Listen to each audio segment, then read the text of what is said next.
So you try CrossFit, it works out for you, you see the benefits. Yes. And so full disclosure, Becky also coaches Tyler and myself. And so that's how we know Becky. But you take this really unique approach to wellness. It's not just, what is your grip strength No, or which is cool. breaking 90 degrees when you do that squat. Yep. But I'm curious, how else do you think about wellness beyond the traditional just building muscle? Oh my gosh. It is an entire package. Mm-hmm. Like, I can back up to the point of the sort of like dumb jock stereotype is, factually inaccurate when you look across the data on people. That as soon as you finish exercising, you're better able to learn and absorb information. You're very, very smart. You learn a lot. It increases your confidence. You learn the ability to do hard things, which just you can just extrapolate that through your entire life. In addition to that, helps regulate hormones, particularly, cortisol, your stress, and like as sort of like a toehold into a healthier lifestyle.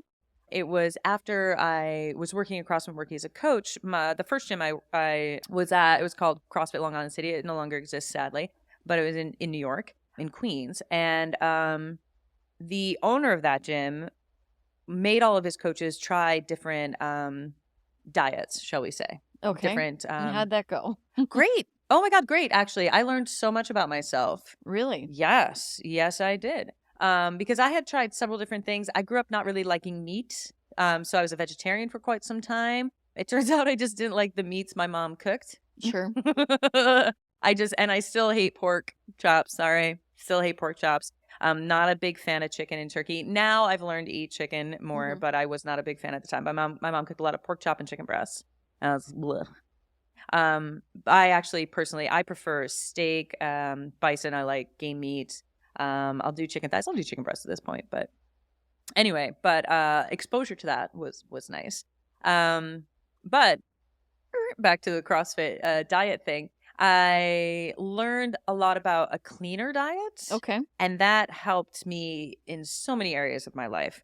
Not only in my ability to like focus and concentrate. I will also say that CrossFit is a community, which is nice. And so like it helped me with adult relationships and like more of that communication style. That was definitely helpful.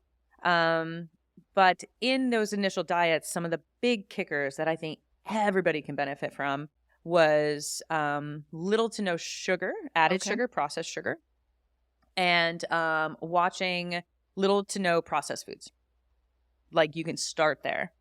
I, in addition, am gluten-free, which definitely helped, but did not completely, fully fix. It wasn't a magic bullet for you. It wasn't a magic bullet. It was like, oh crap, food does affect me, kind of like eye-opening moment. But sugar is the biggest one for me. And I have to say something that I think is very misunderstood. 3 things that are very misunderstood. Added sugar can have so many names. Like there's over 200 names or something like that for sugar. Definitely over 100 for factual accuracy. I believe 200, but definitely over 100.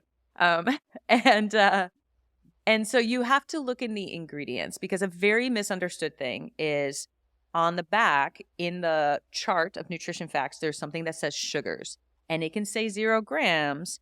And then down in the ingredients, it can say Splenda or, any of the atolls that, sucrose. Yeah. The OSIS, dextrose, sucrose. Thank you. I needed some help there. I appreciate you. So that can be listed in the ingredients, but it says no sugar. And then on the front, they can say no added sugar. And that is like companies getting around packaging. So you have to look at the ingredients. That is the only place to determine what you're eating. Okay.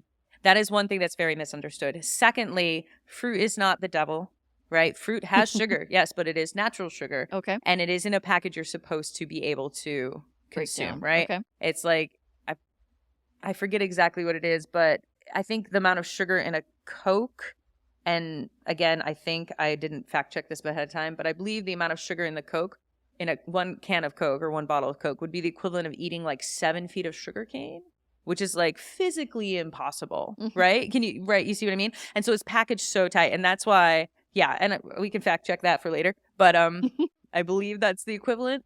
So you're not worried about the apple, right? It's Sure. not, you're literally They're not the comparing apples same. and Cokes, right? It's not the same. So, fruit is not the enemy. If you're trying to lose a lot of weight, just like maybe keep it to like 1 piece a day, instead of like 4 per meal. You don't want to do that. But everything in moderation. And then the other major thing is, like, I go back and forth to this with my mother, who is an absolutely phenomenal human, all the time, where she's like, I don't eat that much sugar. And she is correct. She does not eat that much sugar compared to your average American. However, too much sugar is more sugar than you can handle. And I can handle almost no sugar. Like, I am a toddler with sugar. Like, I get hyperactive, I get a little angry, and then I fall asleep. Like, it's embarrassing. Like, I just eat, like, I'll get myself a little pint of ice cream. It'll last me roughly 6 to 8 weeks because I'll take like a little bite at a time. Danny gets a pint and crushes it in like 30 minutes. He's just like, yonk. So, being genetically very similar to my mother, she has diabetes. She has a hard time regulating her blood sugar. She's like, I don't eat that much sugar. And I'm like, no, but you eat too much for you, as evidenced by these problems. And like, just genetically, we're not superior people, Mom. Like, we just can't handle a lot of things, and we need to accept that.